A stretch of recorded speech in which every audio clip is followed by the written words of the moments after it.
میرے ابو نے میری خالہ کو کھیتوں میں چکایا ہوا تھا اور اس پر خوب محنت کر رہے تھے۔ میں نے جب اپنی خالہ کو دیکھا تو میرا دل بھی اس پر خراب ہونے لگا۔ میں بھی اس موقع کی تلاش میں تھا کہ میں بھی اپنی خالہ سے اپنی پیاس بجھاؤں۔ میرا نام عمران ہے، میری عمر 25 سال ہے، میری رہائش باولپور کی ہے۔ میرا تعلق ایسی فیملی سے تھا جو کہ زمیندار تھے۔ ہم لوگ کافی زمینیں تھیں، اس لیے ہم لوگ گاؤں رہتے تھے۔ ابو زمین میں جاتے تھے اور کھیتی باڑی کا کام بھی کرتے تھے۔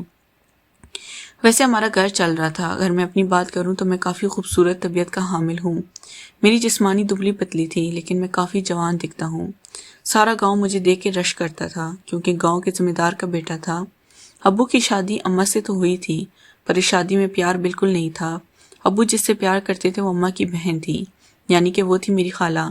ان کے پیار کی کہانی زمانے میں سارے علاقے میں پھیل گئی تھی، پر نانا نے بھی اپنا فیصلہ سنا دیا تھا کہ اگر ان کی بیٹی کی شادی ابو سے ہوگی تو میری اماں ہی ہوگی۔ اس فیصلے پر ابا کے علاوہ سب ہی راضی ہوتے۔ ابو نے نہ کر دی تھی لیکن ان کے فیصلے کے خلاف ان کی شادی اماں سے ہو گئی تھی۔ اماں اپنے خاندان کی بڑی بیٹی تھی، وہ کافی سمجھدار تھی، لیکن خوبصورتی کے حوالے سے اگر بات کی جائے تو میری خالہ نے سب کو ہی پیچھے چھوڑ دیا تھا۔ وہ پورے گاؤں کے لوگ اپنی خوبصورتی کی وجہ سے اپنا اسیر کرتی تھی۔ ان کا رنگ کافی گورا تھا اور ان کا حسن لاجواب تھا۔ وہ بہت ہی پرکشش تھی، جب بھی سب لوگ ان کی خوبصورتی دیکھ کر حیران ہوتے تھے۔ انہوں نے اپنا فگر کافی اچھی طرح برقرار رکھا تھا۔ ابو بھی ان کی خوبصورتی کے دیوانے تھے۔ شادی کے بعد اماں کو وہ خوش نہ رکھ سکے کیونکہ دل میں کوئی اور جو تھا۔ اماں بھی یہ بات جانتی تھی، اسے اپنا نصیب سمجھ کے وہ قبول کر بیٹھی تھی کہ اماں زندگی میں کبھی بھی انہیں نہیں دے سکے گی۔ میں نے جب ہوش سنبھالا تو مجھے بھی یہ حسن اپنی چاند کھینچنے لگا۔ اماں کا زور تھا کہ میں بھی کھیتی باڑی کروں، لیکن میرا زور اس پر تھا کہ میں شہر چلا جاؤں اور ادھر جا کر خوبصورتی سے لطف اندوز ہو سکوں۔ اس کا بھی اپنا مزہ تھا۔ میری بات مان لی گئی تھی کیونکہ میں اکلوتا وارث تھا۔ میں کالج جاتا تھا، ساتھ ساتھ مزے بھی کرتا۔ دوستوں کی مہربانی تھی جنہوں نے میرا تعارف کچھ ایسی چیز سے کروایا تھا۔ میرا اتنا بیٹھنا بھی لڑکیوں کے ساتھ ہونے لگا تھا۔ میں کالج میں کم ہی جاتا تھا۔ لڑکی جتنی بھی حسین ہوتی لیکن میری خالہ کے سامنے آ کر ہار جاتی کیونکہ خالہ کی خوبصورتی کا کوئی جواب نہ تھا۔ میں بھی ان کی خوبصورتی کے بارے انہیں تصور کرنے لگتا، جانتا تھا کہ میری خالہ ہیں، پر ابو بھی اس تک ان کی خوبصورتی کے غلام تھے۔ میں کیسے پیچھے رہ سکتا تھا؟ یہ سب میں سوچتا تھا تو مجھے اماں پر کافی ترس آتا تھا کہ اس معاملے میں ان کا کیا قصور تھا، انہیں تو مفت کی سزا مل رہی ہے۔ مجھے خالہ پر بھی کافی غصہ آتا۔ میرے جتنے بھی دوست تھے سب جانتے تھے کہ ابا خالہ کو ابھی بھی پسند کرتے ہیں، لیکن ابا کی دہشت اتنی تھی کسی کی بھی ہمت نہ ہوتی جو ان کے سامنے یہ بات بول سکے۔ ایک دفعہ میں گاؤں میں اپنے دوستوں کے ساتھ بیٹھا جب ایک دوست نے بات چھیڑ دی کہ میری خالہ تو کافی چلاک نکلی ہیں۔ اس کی اس بات کا مطلب میں نہ جان پایا جب وہ کہنے لگا خالہ روز ہی کھیت میں ابا سے ملنے جاتی ہے۔ میں یہ بات سن کے کافی حیران ہوا، اس کی اس بات میں کتنی حقیقت تھی۔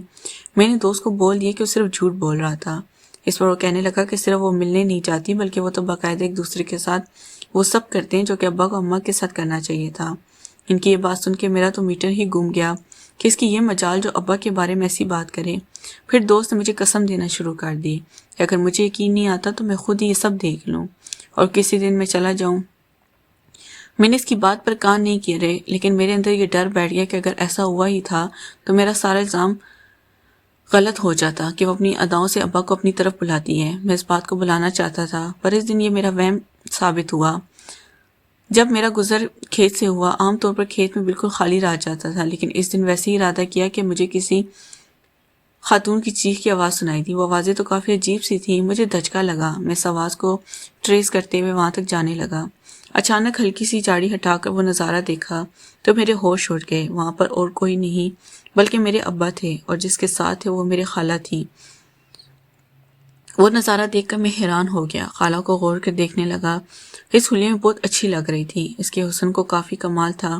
جب بھی ابا کا دل ان پر آیا تھا، ابا بہت ان کے ساتھ کام کر رہے تھے۔ میرا دل خالہ کو دیکھ کر مچلنے لگا۔ شاید یہی ایک وجہ تھی جو خالہ نے ابھی تک شادی نہیں کی تھی، کیونکہ اگر وہ شادی کر لیتی تو ان کی یہ والی آزادی ختم ہو جانی تھی۔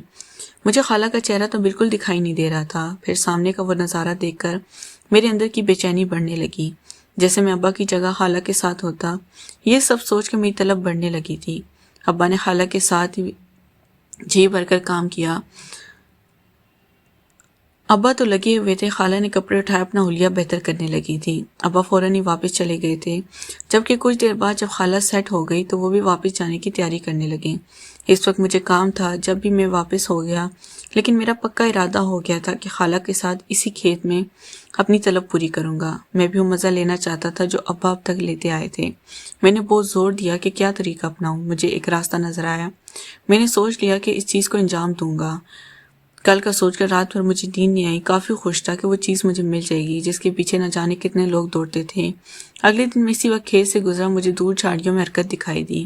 میں جان گیا کہ آج ان کا ٹھکانہ یہ جگہ ہے۔ میں وہاں پہنچا، انہیں دیکھ کر پھر سے حیران ہو گیا۔ آج ابا خالہ کے ساتھ کسی اور طریقے سے وہ سب کر رہے تھے، پر میں نے یہ سب دیکھ کر صبر سے کام لیا اور 10 منٹ انتظار کیا۔ ٹھیک 10 منٹ کے بعد ابا واپس جانے لگے، لیکن خالہ کچھ دیر کے لیے رکی۔ جب ابا کھیت سے دور نکل گئے تو میں اچانک سے خالہ کے سامنے آ گیا۔ مجھے وہاں دیکھ کر خالہ کو جھٹکا لگا اور اپنی آپ کو چھپانے لگی تھی، پر میں نے ان کو یہ کوشش ناکام بنا دی اور ان کے سامنے کھڑا دیکھ کر ان کے حسن کو دیکھنے لگا۔ خالہ مجھے کہنے لگی حرکت کافی گندی ہے، مجھے ایسے نہیں آنا چاہیے تھا۔ اس بات پہ مجھے بہت افسوس ہوا کہ خالہ یہ کہہ رہی ہے جو کہ ابا سے مل کر اپنی بہن کو دھوکہ دے رہی ہے۔ اس بات پر خالہ شرمندہ ہونے لگی۔ میں نے انہیں بتا دیا کہ میں نے سب دیکھ لیا، کیسے وہ ابا کے ساتھ چپکی ہوئی تھی۔ خالہ کے تو ہوش اڑ گئے۔ میں بھی جان گیا تھا کہ تیر صحیح نشانے پر لگا ہے۔ میں نے خالہ کو کہہ دیا کہ یہ حرکت اب میں پوری گاؤں والوں کو بتاؤں گا کہ کس طرح انہوں نے ابا کے ساتھ مل کر اماں کو دھوکہ دیا۔ یہ بات سننے خالہ کا رنگ اڑ گیا، وہ جانے لگی۔ جب میں نے ان کا ہاتھ پکڑ کر روکا اور ان سے پوچھا کہ وہ کیا چاہتی ہیں، یہ بات کسی کو بھی پتہ نہ چلے، اس پر خالہ نے جلدی سے ہاں میں سر ہلایا۔ میں نے ان سے کہا اگر وہ یہی چاہتی ہیں تو پھر وہ میرے ساتھ بھی یہ سب کریں۔ نیکسٹ پارٹ کے لیے چینل کو لازمی سبسکرائب کریں۔ شکریہ۔